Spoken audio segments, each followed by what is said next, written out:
अल हाफिज हज उम्रा ज़ियारत टूर्स एंड ट्रैवल्स ने अब 20 अप्रैल 2024 को 15 दिन का उम्रा सबसे कम पैकेज में, जिसमें आपको मक्का में 600 मीटर और मदीना में 200 मीटर पर होटल रहेगी और खाने में इंडियन पकवान रहेंगे। तो पता याद रखें, खड़का चौफुल्ली, ताज लॉन कॉम्प्लेक्स, खड़का रोड, भुसावल। नमस्कार, आप देख रहे हैं बीके टाइम्स न्यूज और मैं हूं आपके साथ कंचन। भुसावल शहर में भुसावल सेल्स की ओर से ईद मिलन शीर खुरमा कार्यक्रम 16 अप्रैल मंगलवार शाम 7 बजे शिखर इंस्टीट्यूट ड्रिंक रोड पर आयोजित किया गया। कार्यक्रम में अध्यक्ष के रूप में अनिल कोष्टी रहे तो मुख्य अतिथि के रूप में शिखर एनजीओ के अध्यक्ष रफीक शेख, साई सेवक पिंटू कुट्टी, श्रीकांत जोशी, सोहेल अमीर, हारून उस्मानी, शेख वसीम, रईस अहमद, रितेश तहा, मनु सेठ व अन्य शहर के सेलर उपस्थित थे और कार्यक्रम में सभी धर्मों के सेलर ने हिस्सा लिया, जिससे इसमें कौमी एकता के दर्शन हुआ और कार्यक्रम को सफल बनाने के लिए भुसावल सेल्स के युवाओं का बड़ा सहयोग रहा। कार्यक्रम का सूत्र संचालन हारून उस्मानी ने और आए हुए शहर के सभी गणमान्य व्यक्तियों ने अपने विचार व्यक्त कर कहा कि ऐसे ही कार्यक्रम हर शहर में होने चाहिए ताकि जो आपसी भाईचारे को खत्म करना चाहते हैं उनकी कोशिशें ना कम हो जाएं। आज की जो प्रोग्राम है और जो भी चीजें थी, हमारे हारून भाई ने अल्हम्दुलिल्लाह उनकी स्पीच में सारी चीजें रख दी। तो मेरे को नहीं लगता कि कोई बात ऐसी है जो है कि वो आप तक रखी जाए, लेकिन अब माइक पे बुलाया गया तो दो अल्फाज मैं भी बोलने की कोशिश करता हूँ, क्योंकि माइक पे बोलना, जैसे पिंटू सर ने बोले कि हमको माइक पे बोलना नहीं आता, वही हाल मेरा भी है।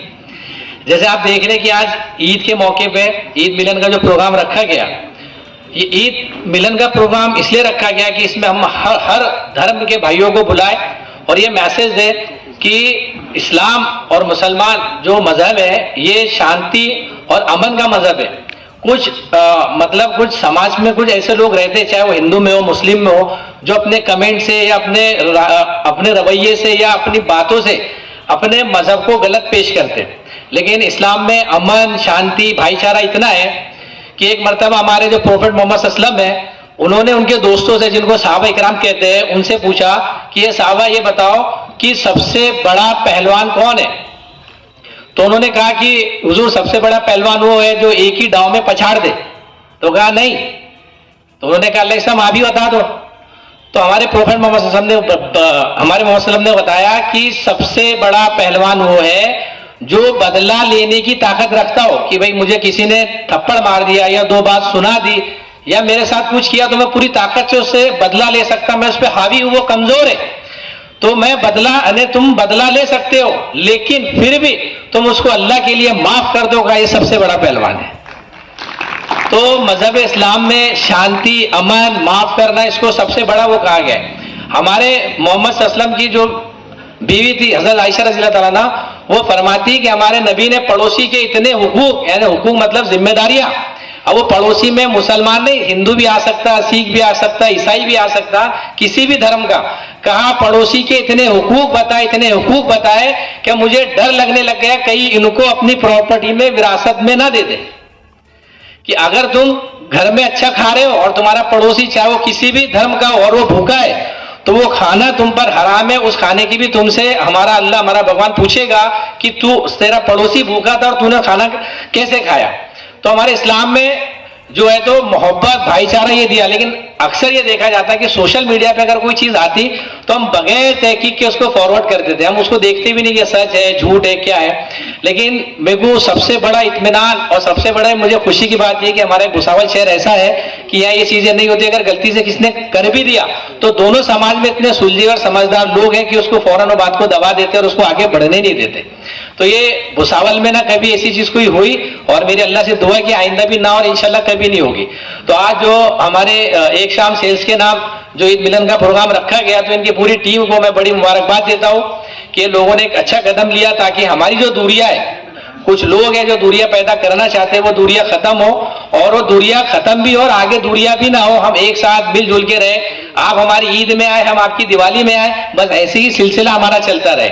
और हमारे स्टेज पे आए हुए तमाम मेहमान, सबके नाम तो मुझे नहीं पता, लेकिन पिंटू भाऊ है, सोहेल भाई और सकार के और भी हमारे सारे जिम्मेदार हैं, इनको भी मैं बड़ी मुबारकबाद देता हूँ कि आप इनकी हौसला अफजाई के लिए यहाँ पर आए। और आइंदा भी इंशाल्लाह मैं जैसे ईद मिलन का लिए तो मैं हमारी सेल्स की टीम को बोलूंगा कि जब दिवाली और भी ऐसे त्यौहार आए जो हमारे दूसरे मजहबी भाई के हो तो उसको भी हम सेलिब्रेट करें ताकि इक्वलिटी दिखे और जैसे आप लोग आए हम भी आपके उसमें आएंगे इंशाल्लाह। तो ये 2 बात बोल के मैं अपनी बात खत्म करता हूँ।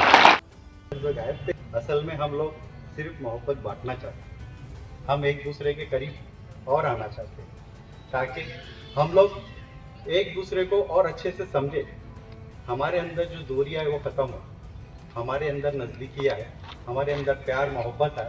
और ईद के इस प्रोग्राम के ज़रिए हम आपको यही मिठास देना चाहते हैं कि हम और आप एक ईश्वर के औलाद हैं, हम और आप भाई भाई हैं, हम आपस में एक दूसरे से मोहब्बत रखें, एक दूसरे से प्यार के साथ रहे और हमसे जितनी खुशियां हम एक दूसरे को बांट सकते हम उतनी खुशियां बांटें। बस ये हमारा मकसद है और इससे ज़्यादा कुछ भी नहीं। और आप तमाम का बहुत तहे दिल से शुक्रिया कि आपने अपना कीमती वक्त निकाल कर हमारी दावत पर लब्बैक कहा, हमारी दावत पर आपको तशरीफ हुआ। Thank you. मेरा आभार और अभिनंदन है हमारे भुसावल सेल्स की टीम को कि जिन्होंने आज इतना अच्छा अरेंजमेंट किया हुआ इस प्रोग्राम का। हमारा जैसा कि आप सभी लोग जानते ही हैं कि हमारा जो देश है विभिन्नताओं से भरा हुआ देश है। हमारे साथी जो है हारून भाई, उन्होंने थोड़ी देर पहले बताया होगा, हमारे साथी सिर्फ प्रोग्राम में नहीं, हमारे साथ में काम करते हैं मेडिकल रिप्रेजेंटेटिव करके, तो हमारे साथी है। और इन्होंने रखा भी अभी यहाँ पे कि 98, हमको लगता है कि उससे ज्यादा भाषाएं बोली जाती है हमारे देश में। हमारे देश में हर आप 50-60 किलोमीटर आप ट्रेवल करो तो भाषाएं चेंज होती है, अलग अलग प्रकार के धर्म है, अलग अलग मान्यताएं हैं। पर उसके बाद भी ये देश महान है क्योंकि इस देश में हर प्रकार के धर्म के लोग, हर प्रकार की मान्यताएं आपस में आके मिलजुल के साथ में रहती आई है। ये एक दिन का काम नहीं है, ये सदियों से चली आ रही हुई परंपराएं हैं। और हमारे इस परंपरा को जो है एक्चुअली में तोड़ने का काम किसी ने किया था। तो अगर आप देखेंगे कि हमारा देश, आप सभी लोग जानते हैं कि हमारे देश में हम लोगों के ऊपर एक बहुत बड़ा अत्याचार किया हुआ है जब ब्रिटिशर्स थे हमारे देश में, जब देश को गुलाम किया हुआ था। और उस गुलामी से निजात पाने के लिए सबसे पहला जो स्ट्रगल हुआ था, सबसे पहला जो मूवमेंट हुआ था वो हुआ था 1857 की क्रांति। और 1857 की क्रांति का जो नेतृत्व था, आप सभी लोग जानते हैं, बहादुर शाह जफर के नेतृत्व में 1857 की क्रांति हम लोगों ने लड़ी थी अंग्रेजों के खिलाफ। और उस लड़ाई में बड़ी संख्या में हिंदू, मुस्लिम, ईसाई, सिख, जो लोग थे उस समय के, जो हमारे देश के नागरिक थे, उन्होंने अंग्रेजों को भगाने के लिए बड़ी पैमाने में एक लड़ाई लड़ी थी 1857 की, क्योंकि पूरी तरह से हम लोग प्रिपेयर नहीं थे। तो इसलिए अंग्रेज जो थे उसमें हावी हुए और वो 1857 की क्रांति हमारी सफलता पा नहीं सकी। पर उस चीज को अंग्रेजों ने बहुत ही अच्छी तरीके से ध्यान में रखा कि इस देश में अगर हिंदू और मुस्लिम की बात इसलिए मैं कर रहा हूं स्पेसिफिकली क्योंकि ये इस देश के दो सबसे प्रमुख धर्म है, सबसे ज्यादा संख्या में इस धर्म के लोग आते हैं इस देश की जनसंख्या में। तो अंग्रेजों ने इस चीज को ध्यान में रखते कि अगर हिंदू और मुस्लिम अगर एक हो जाते हैं तो इस देश में हमारा शासन चल नहीं पाएगा। और वो उसको तोड़ने के लिए, क्योंकि उनको शासन उनका बनाए रखना था, उन्होंने तोड़ने के लिए अलग अलग जो डिवाइड एंड रूल जो था पॉलिसी उन्होंने अपनाना शुरू किया। और उसके तहत उन्होंने, अगर देखा जाए जो हिस्टोरिकल रिकॉर्ड्स है, हिंदू धर्म में से पंडितों को बुलाकर मुस्लिमों के अगेंस्ट में बोलने के लिए और मुस्लिम धर्म से कुछ मौलवियों को पैसे देके आप हिंदुओं के अगेंस्ट में कुछ बात कीजिए। इस हिसाब से दोनों धर्मों में जो है लगा के अपना जो है झगड़ा क्रिएट करके अपनी रोटी उन्होंने जारी रहे उसका उन्होंने पूरी व्यवस्था की। और आप देखेंगे कि ये जो सारी चीजें थी उसको अच्छी तरीके से समय आते आते हमारे देश के लोगों ने समझना शुरू किया। हमारा देश में जो क्रांतिकारी हुए उन्होंने अच्छी तरीके से इस चीज को समझा। हमारा संगठन जो मेडिकल रिप्रेजेंटेटिव यूनियन है, जो खास करके भगत सिंह के सिद्धांतों पे चलता है, जिसमें हम किसी जात पात धर्म को कभी कोई स्थान नहीं देते हैं। हम समझते हैं कि हर जाति, हर धर्म, हर प्रांत का इंसान जो है उसको हम इंसान तरीके से देखा जाए, उसके ऊपर जो अन्याय हो रहा है उस अन्याय के खिलाफ हम लड़े जाए, ये उस चीज को हम महत्व देते हैं।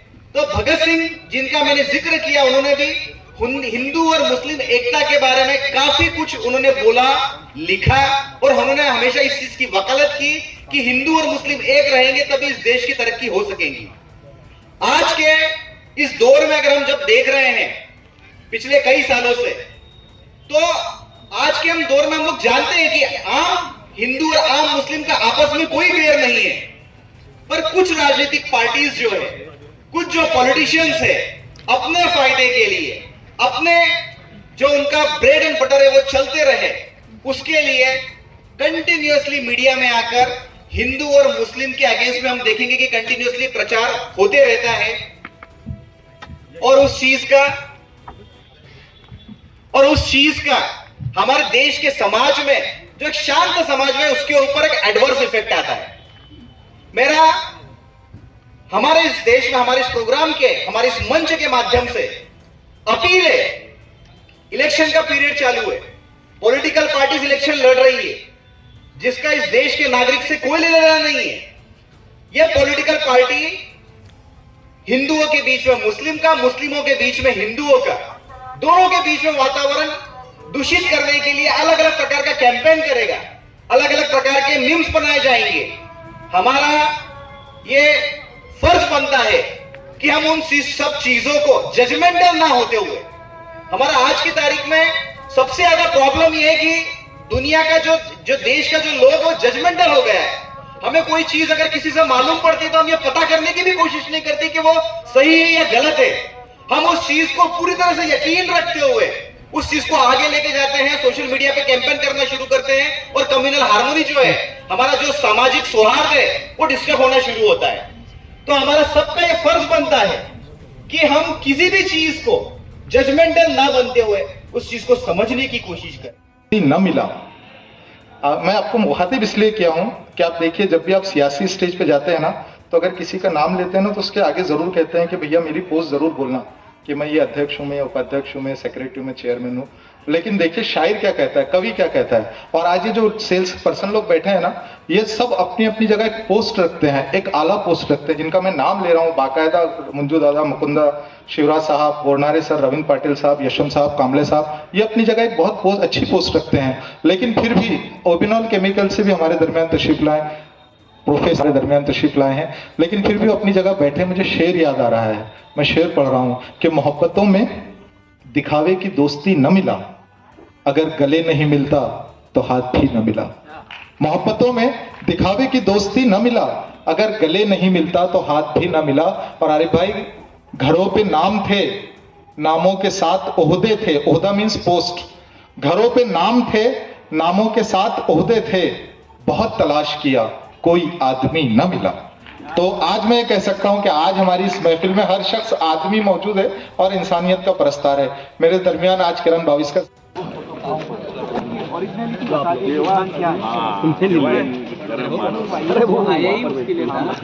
ये चीजें याद दिलाने के लिए कोरोना आया था। तो अभी तो ऐसा होने वाला था कि भगवान को हटा के लोग वहाँ खुद ही खुदा बनने वाले थे, तो अच्छा हुआ कि वो आ गए और वो हट गए, तो वही होने वाला था। तो मैं जलगांव में नाम नहीं लेता, लेकिन कई ऐसे लोगों को जानता हूँ कि जिनके कोरोना में